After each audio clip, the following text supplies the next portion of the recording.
अगर थोड़ा सा टेंशन लेने से, थोड़ी रातें कम सोने से, थोड़ा सा दिमाग पर प्रेशर लेने से अगर जिंदगी में आप कामयाब हो सकते हैं तो मैं कहता हूं साहब ले लीजिए। कम से कम आपको पछतावा तो नहीं होगा कि यार मैंने टेंशन नहीं लिया, मैंने कोशिश दिल खोल के नहीं किया अपनी कामयाबी के लिए। आज मैं दोस्तों बात करने जा रहा हूं आप सब लोगों के सामने स्वामी विवेकानंद जी के बारे में। कौन ऐसा है इस धरती में, इस जहां में, जो स्वामी विवेकानंद को नहीं जानता? हर कोई स्वामी विवेकानंद को जानता है। जो भी इंसान अपने जीवन में कुछ बड़ा करना चाहता है वो जरूर स्वामी विवेकानंद के किसी न किसी थॉट से इंस्पायर होगा, किसी न किसी थॉट से मोटिवेटेड होगा। स्वामी विवेकानंद ने ही कहा था, उठो, जागो, लक्ष्य का पीछा करो और जब तक आपको आपका लक्ष्य न मिल जाए तब तक ना रुको, ना ठहरो। लाइन थोड़ी बहुत इधर उधर हो सकती है सर, लेकिन स्वामी विवेकानंद ने थॉट कुछ इसी तरीके से कहा था। स्वामी विवेकानंद के बारे में बात करें तो स्वामी विवेकानंद के बारे में बहुत सारी कहानियां हैं सर। अगर मैं कहानियां सुनाने लगूं तो ये वीडियो काफी लंबी हो जाएगी। उम्मीद करता हूं कि आप लोग लास्ट तक इस वीडियो को सुनेंगे और स्वामी विवेकानंद के बारे में जो कहानियां मैं आज आप लोगों को बताने जा रहा हूं उसे सुन करके बहुत कुछ अपनी जिंदगी में सीखेंगे। अगर मैं स्वामी विवेकानंद की अर्ली लाइफ की बात करूं तो स्वामी विवेकानंद का जन्म 12 जनवरी 1863 में कलकत्ता, जिसे कोलकाता के नाम से भी जाना जाता है, और इनका जो नाम था पूरा नरेंद्र नाथ दत्त था, जिन्हें लोग प्यार से नरेंद्र नरेंद्र भी बुलाते थे। इनके पापा और मम्मी की बात करें तो इनके पापा का नाम विश्वनाथ दत्त और मम्मी का नाम भुवनेश्वरी देवी था। और अगर इनकी एजुकेशन की बात करें तो presidency college and Scottish church college से इन्होंने अपनी डिग्री हासिल की थी। और इनका जो इंटरेस्ट था वो स्पिरिचुअलिटी में और म्यूजिक में और फिलोसॉफी में था। मैं अपने अंदाज में बताता हूं आप लोगों को कुछ बातें जो स्वामी विवेकानंद के बारे में शायद आप नहीं जानते। स्वामी विवेकानंद देखिए शुरुआत से ही एक बहुत ही शिक्षित और सभ्य परिवार से थे। स्वामी विवेकानंद के दादाजी जो थे वो खुद कई भाषाओं के ज्ञाता थे, जैसे उर्दू, फारसी, इंग्लिश, ये कई भाषाओं के ज्ञाता थे। साथ में उन्होंने एलएलबी भी कर रखा था और वो कोर्ट में प्रैक्टिस भी करते थे। लेकिन अचानक से स्वामी विवेकानंद के दादाजी का माइंडसेट बदल जाता है और वो संन्यास ले लेते हैं, सब कुछ त्याग देते हैं 25 साल की उम्र में। इनके अगर पापा की बात करें तो इनके पापा भी कई भाषाओं के ज्ञाता थे और साथ में इन्होंने भी वकालत कर रखा था। तो कहने का मतलब अगर देखा जाए स्वामी विवेकानंद के जीवन की अगर मैं बात करूं तो स्वामी विवेकानंद की जो पीढ़ी थी वो ऑलरेडी पहले से शिक्षित थी और सभ्य थी। तो स्वामी विवेकानंद के लिए कोई नई बात नहीं थी कि संन्यास लेना, क्योंकि उनके दादा पहले ही ले चुके थे। अब स्वामी विवेकानंद अचानक से इनके मूड में आता है और स्वामी विवेकानंद भी ईश्वर की खोज में निकल जाते हैं। इनकी बड़ी इच्छा, एक बड़ी ललक होती है ईश्वर को जानना, धर्म को जानना। हालांकि स्वामी विवेकानंद ने शुरू से ही हिंदू धर्म को काफी सपोर्ट किया है, लेकिन किसी और धर्म के खिलाफ भी कभी नहीं बोले। स्वामी विवेकानंद बचपन से ही आध्यात्मिक थे और वो भगवान के बारे में बात करते थे। इनके अंदर बड़ी ललक थी कि भगवान को काश मैं देख पाऊं। उन्होंने अपने जीवन में संकल्प लिया कि मैं भगवान की खोज करूंगा, सत्य की खोज करूंगा, धर्म का प्रचार करूंगा। अब वो निकल पड़े अपने घर से, लोगों से मिलते चले गए, लोगों से बातें करते चले गए और धर्म के बारे में पूछते चले गए। जिसके पास जैसा ज्ञान होता था लोग वैसा वैसा ही स्वामी विवेकानंद को बताते थे। यह स्वामी विवेकानंद जी के गुरु, जिनका नाम है रामकृष्ण परमहंस। रामकृष्ण परमहंस से मुलाकात स्वामी विवेकानंद की कैसे होती है? एक बार एक जगह स्वामी विवेकानंद जी गाना गाने गए थे, तो वहां पे रामकृष्ण परमहंस जी मौजूद थे। जब नरेंद्र मीन्स स्वामी विवेकानंद जी गाना शुरू करते हैं तो इनके गाने को सुन करके, इनके भजन को सुन करके रामकृष्ण परमहंस जी काफी प्रभावित होते हैं और वो स्वामी विवेकानंद जी को अपने आश्रम पर बुलाते हैं, मिलने के लिए बुलाते हैं। स्वामी विवेकानंद जी वहां पे जाते हैं, उनसे बातें करते हैं। शुरू में स्वामी विवेकानंद जी थोड़े से झिझक रहे थे कि मैं इनको अपना गुरु कैसे बनाऊं, लेकिन बात करने के बाद जब उन्होंने पूछा रामकृष्ण परमहंस से, क्या आपने भगवान को कभी देखा है? तो रामकृष्ण परमहंस ने कहा, जी हाँ मैंने देखा है, वो हमारे ही जैसे हैं। इनकी बातों को सुन करके स्वामी विवेकानंद धीरे धीरे धीरे धीरे करीब होते चले गए और अपने गुरु के रूप में रामकृष्ण परमहंस जी को स्वीकार कर लेते हैं। अगर मैं कुछ मोटिवेशनल थॉट्स की बात करूं स्वामी विवेकानंद की जिंदगी से रिलेटेड, ये कुछ बहुत बेहतरीन थॉट्स हैं जो हर किसी को मोटिवेट किए हैं। अगर आप इस थॉट के मतलब को गहराई से सुनते हैं, समझते हैं, तो मैं चैलेंज करता हूं कि आपको भी ये थॉट मोटिवेट करेंगे, आपको भी ये थॉट प्रभावित करेंगे। Talk to yourself once in a day, otherwise you may miss meeting an intelligent person in this world. मतलब हर रोज अपने आप से बातें करो, अन्यथा आप इस धरती के सबसे बुद्धिमान व्यक्ति से बात करना भूल जाओगे। मतलब स्वामी विवेकानंद ने कहा कि आप इस धरती के सबसे बुद्धिमान व्यक्ति हो, ऐसा आप मानो और अपने आप से आप बात करना शुरू करो। स्वामी विवेकानंद का ये थॉट है कि अगर आप अपने आप को कमजोर समझते हैं तो आप कमजोर हो जाएंगे, अगर अपने आप को आप मजबूत समझते हैं तो आप मजबूत हो जाएंगे। जैसी आपकी सोच होगी आप वैसे बनते चले जाएंगे। ये थॉट स्वामी विवेकानंद जी के ही है। You can believe in a God until you believe in yourself. जब तक आप खुद पर विश्वास नहीं करते आप कभी भी भगवान पर विश्वास नहीं कर सकते। You have to grow from the inside out. None can teach you, none can make you spiritual. There is no other teacher but your own soul. इस धरती पर कोई नहीं है जो आपको पढ़ा सके, सिखा सके, आपको महान बना सके। कोई इस धरती पर नहीं है।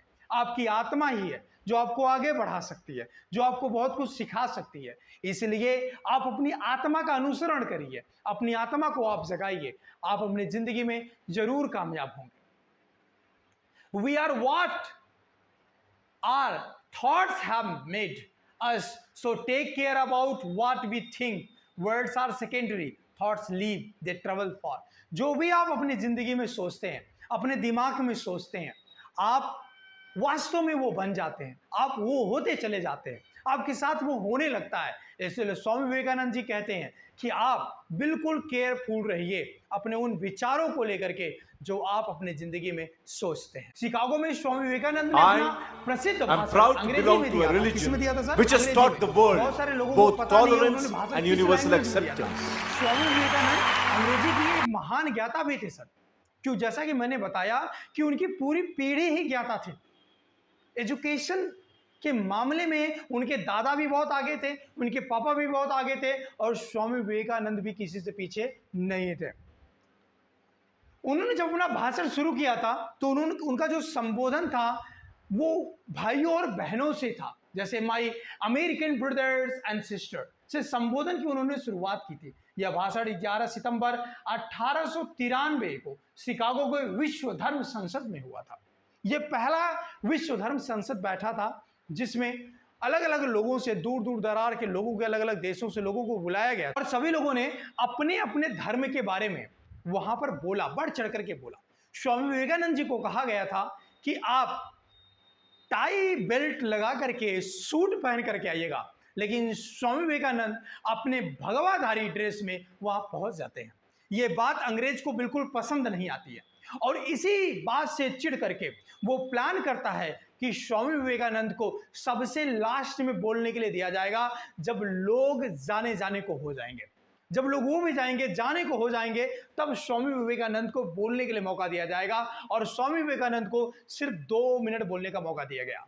लेकिन स्वामी विवेकानंद ने जैसे ही मंच को पाया, आखिर में ठहरे तो थे ही भारतीय, भारत का तो खून था उनके अंदर, भारत के एजुकेशन था उनके अंदर और सबसे बड़ी बात वो पूरे भारत को घूमे थे।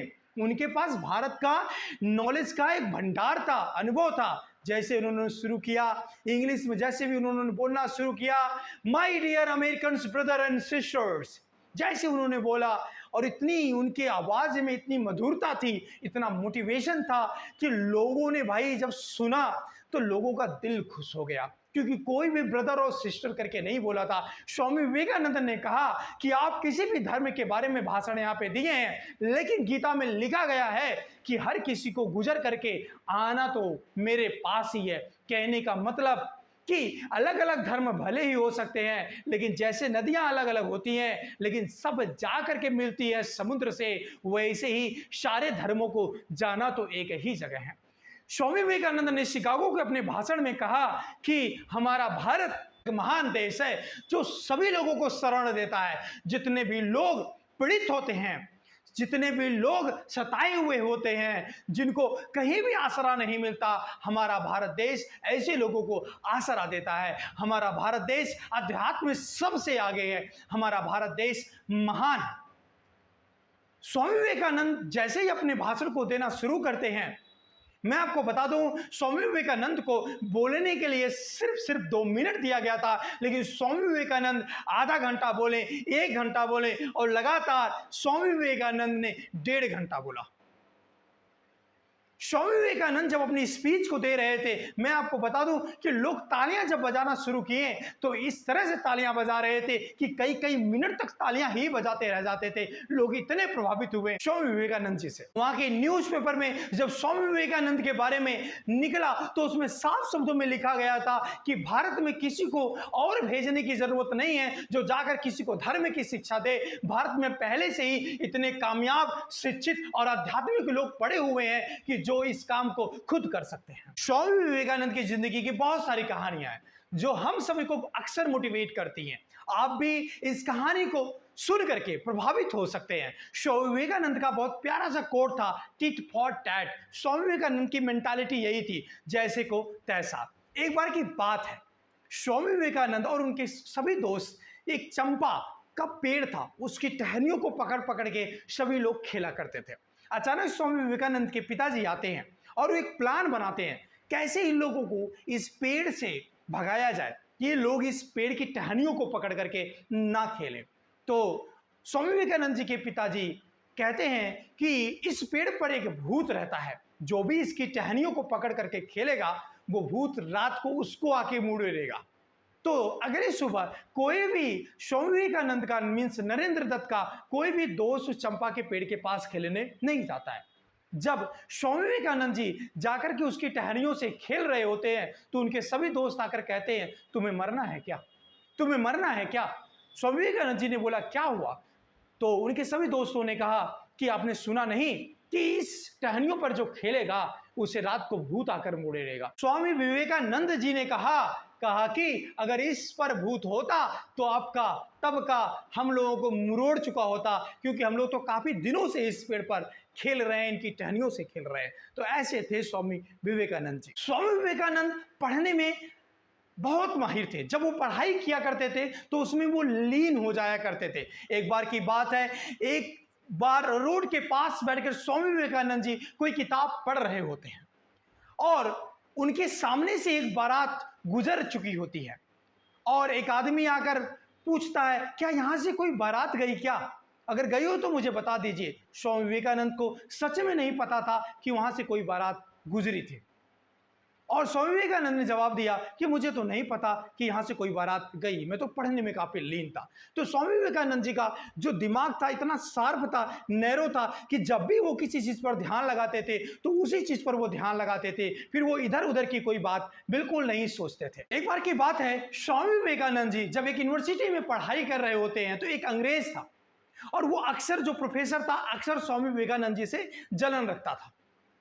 तो उसने क्या किया, एक बार स्वामी विवेकानंद जी जैसे ही कैंटीन में अपनी थाली लेकर के जाते हैं, प्रोफेसर के पास बैठ जाते हैं, तो प्रोफेसर अंग्रेजी में कहता है कि श्वान never sit with pig. Swami Vivekananda जैसे ही शब्द को सुनते हैं तो स्वामी विवेकानंद जी कहते हैं, तो ठीक है मैं उड़ लेता हूं। मतलब इस बात से जाहिर हो गया कि स्वामी विवेकानंद ने दिखाया कि मैं हंस हूं और तुम पिग हो। सभी लोग इस बात को समझ जाते हैं और जोर जोर से हंसने लगते हैं। इस बात से चिढ़ करके नेक्स्ट क्लास में उस प्रोफेसर ने स्वामी विवेकानंद जी से कहा कि अगर कहीं पर धन और बुद्धि दोनों पड़ा है तो तुम क्या लोगे? स्वामी विवेकानंद ने मुस्कुराते हुए कहा, साहब मैं तो धन लूंगा। प्रोफेसर हंसते हुए बोले, मैंने कहा था ना कि ये बेवकूफ है, ये बेवकूफ है, ये धन उठाएगा। तो स्वामी विवेकानंद ने कहा कि सर आप क्या लेंगे? प्रोफेसर ने बड़े मुस्कुराहट के साथ कहा, मैं तो बुद्धि लूंगा। तब स्वामी विवेकानंद ने कहा, जिसके पास जो नहीं होगा सब वही लेगा। मेरे पास धन नहीं था, मैंने धन लिया। इस बात पर फिर पूरी क्लास हंसने लगती है और प्रोफेसर की बेइज्जती हो जाती है। एक बार की बात है, स्वामी विवेकानंद ट्रेन में सफर कर रहे थे।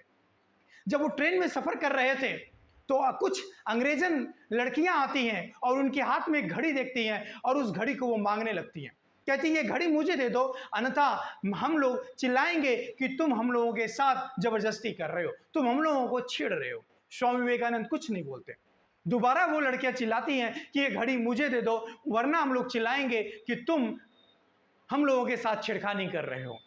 तीसरी बार, चौथी बार स्वामी विवेकानंद आ ऊ करते हैं और इशारे में बताते हैं कि लिख करके दो।